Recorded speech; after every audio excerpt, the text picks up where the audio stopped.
guys, welcome back to my new video.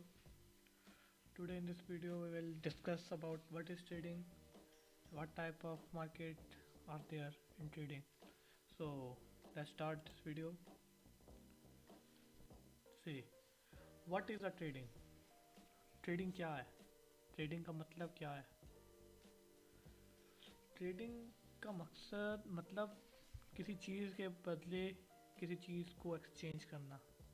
वो पैसे भी हो सकते हैं, वो कोई चीज़ हो सकती है, लाइक कोई बैग, मनी, कोई भी चीज़, बुक हो सकती है, उसको ट्रेड कहते हैं। Sharing of goods, it is called trading. We use it in our daily life, like we buy things from money, so we trade money for that goods. हम पैसे से खरीदते हैं उस चीज़ को, तो हम उसमें ट्रेड कर रहे हैं. सो trading basically buying and selling करना है किसी चीज़ की. इतना कॉम्प्लेक्स नहीं है जितना बना दिया गया है. बहुत आसान चीज़ है. किसी भी चीज़ की बाइंग एंड सेलिंग प्रॉफिट को टारगेट करके किया जाए तो उसे ट्रेडिंग कहते हैं, सिंपल लैंग्वेज में. So this is called trading. अब ट्रेडिंग में कई तरह की मार्केट्स होती हैं. कई मार्केट आपने सुनी होंगी, लाइक स्टॉक्स, फॉरेक्स, क्रिप्टो. सब ये क्या है? Stocks market. पहली स्टॉक मार्केट. स्टॉक मार्केट से मुराद स्टॉक्स, कंपनीज के शेयर्स, लाइक कोई भी कंपनी होगी, एप्पल, टेस्ला, नैस्डैक, US 100 जिसे कहते हैं, and Nvidia, Microsoft, Google, any company.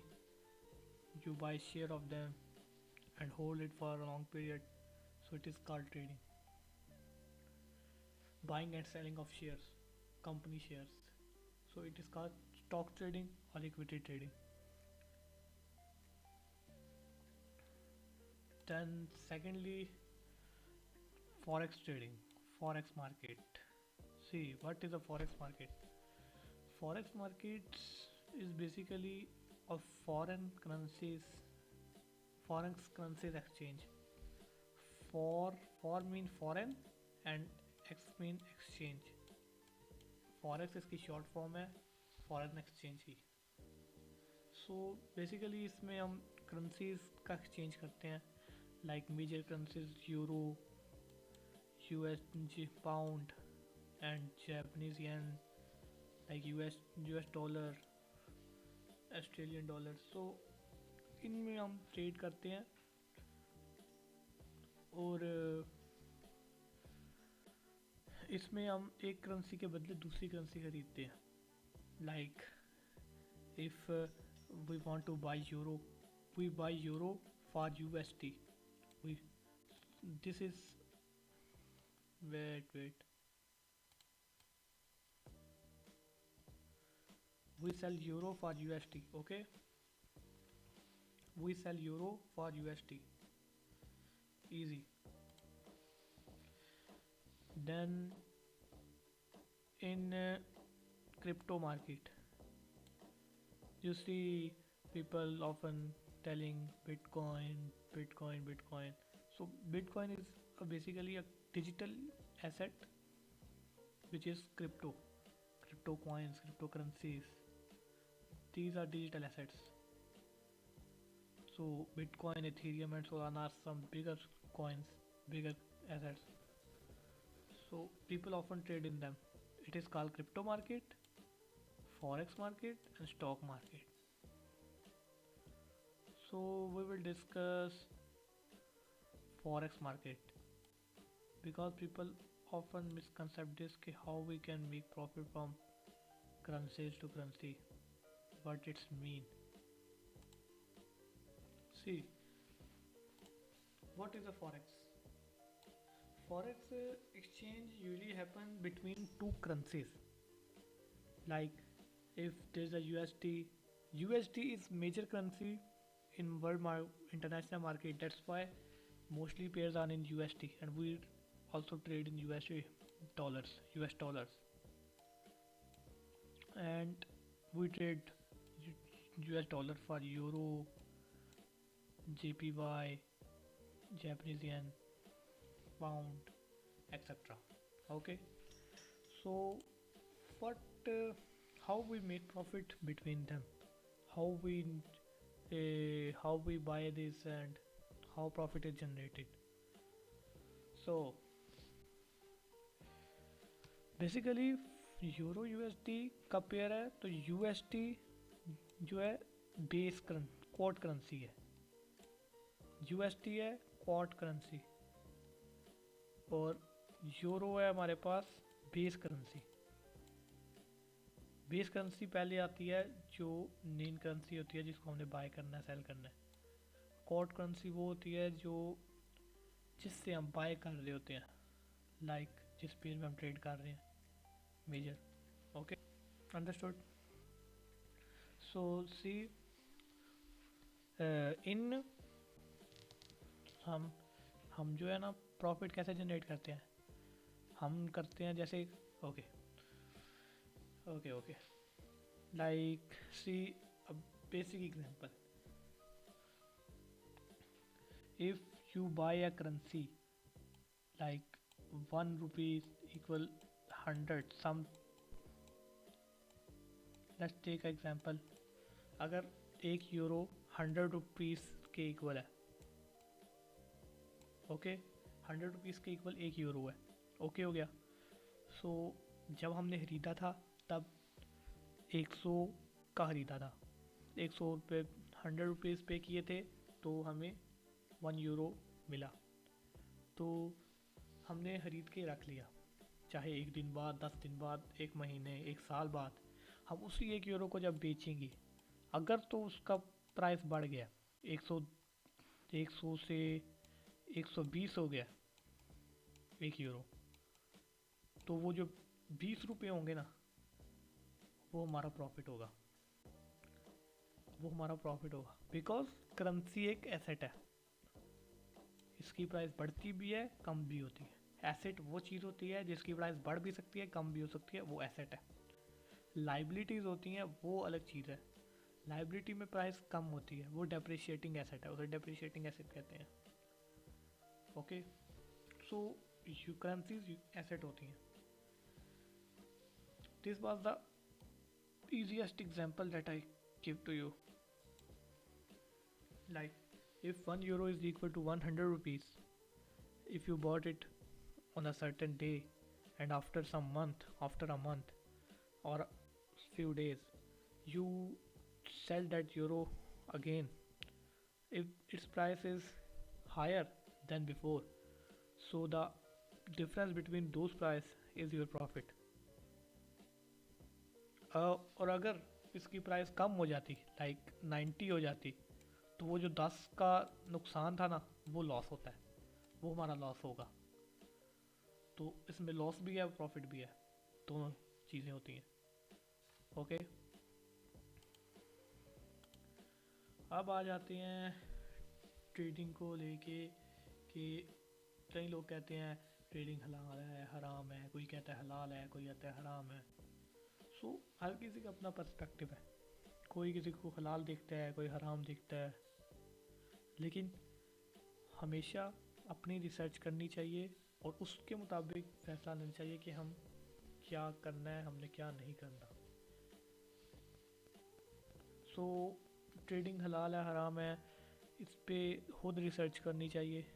अभी भी मैं आपको बता सकता हूँ कि ट्रेडिंग सही तरीके से की जाए तो हलाल है, अगर उसको गलत वे में करते हो, लाइक अलग अलग चीज़ों से करते हो, तो वो हराम है, कम्प्लीटली टोटली हराम है। गैम्बल जुआ आ जाता है, उसमें करार आ जाता है, इंटरेस्ट आ जाता है, तो वो टोटली गैम्बल है। सो लेट्स सी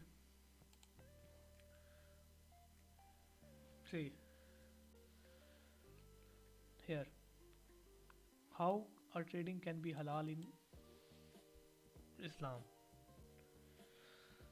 ट्रेडिंग हलाल हो सकती है अगर इसमें इंटरेस्ट ना आया जाए। इंटरेस्ट होता है जब आप कोई पोजीशन ओपन करते हो ब्रोकर के पास, तो ब्रोकर आपसे इंटरेस्ट चार्ज करता है उस पोजीशन का। तो अगर वो इंटरेस्ट नहीं है तो वो हलाल है, अगर वो इंटरेस्ट लेता है तो वो एक किस्म से हराम आ जाता है। सो वो हराम होता है। तो इसलिए आप इसका एक हल है कि आप स्वैप फ्री अकाउंट इस्तेमाल कर सकते हो। कई ब्रोकर प्रोवाइड करते हैं इस्लामिक अकाउंट्स, उस पर कोई इंटरेस्ट नहीं होता, कोई स्वैप फ्री फीस नहीं होती। सो वो हलाल है। ओके, उसके बाद और चीज़ें हैं जो हराम है ट्रेडिंग में, लाइक इंटरेस्ट। अभी मैंने बताया है कि इंटरेस्ट हराम है। उसके बाद गैम्बलिंग में करना, लाइक एक लक लगाना, लक की बेस पे ट्रेड लेना, तो वो एक हराम चीज़ है जिसमें आपकी कोई एनालिसिस नहीं है, कोई आपका एज नहीं है, just taking a trade and letting the market run. So it's completely gambling. You have no idea about market, no idea about analysis, no reasons about trade, so it is gamble. Also I talked about you stock trading, but it's not completely halal stock trading। अगर आप उन stocks में करते हो जिनका जो alcohol, शराब, pork और कोई गैम्बलिंग वगैरह करते हैं तो वो भी हराम होगा। इसलिए अगर आपने स्टॉक ट्रेडिंग करनी है तो उसमें भी आपके पास कंपनीज हैं लाइक टेस्ला, एप्पल, नैस्डैक कर सकते हैं, नो नहीं तो एप्पल, टेस्ला, एनवीडिया। सो ये कंपनीज कर सकते हैं आप ट्रेड, इनके एसेट खरीद के शेयर्स रख सकते हैं, because they are tech companies, so they are हलाल। ओके, नाउ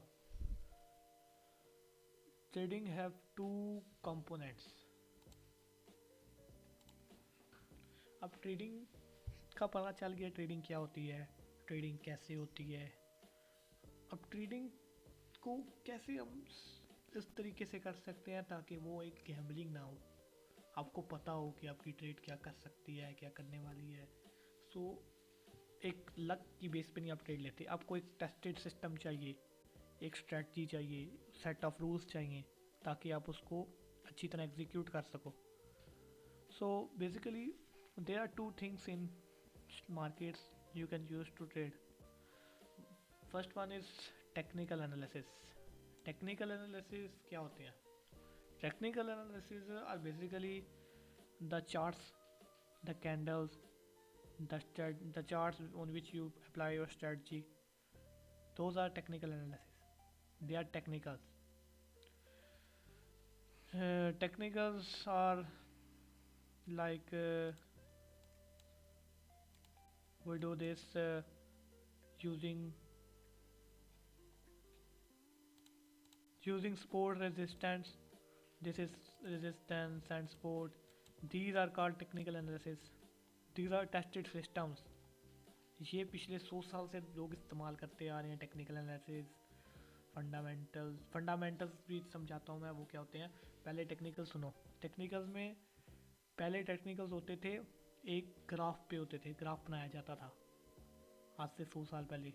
उसके बाद आज से 50 साल पहले जब ये डिजिटल चीज़ें आई तब ये चीज़ें बनी थी, ट्रेड्स, चार्ट्स। तो उस तब से ये डिजिटल चल रही है।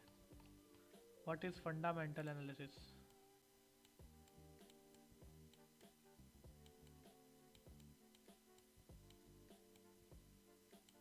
What is fundamental analysis? Fundamental analysis or analysis of companies growth, companies reading companies balance sheet.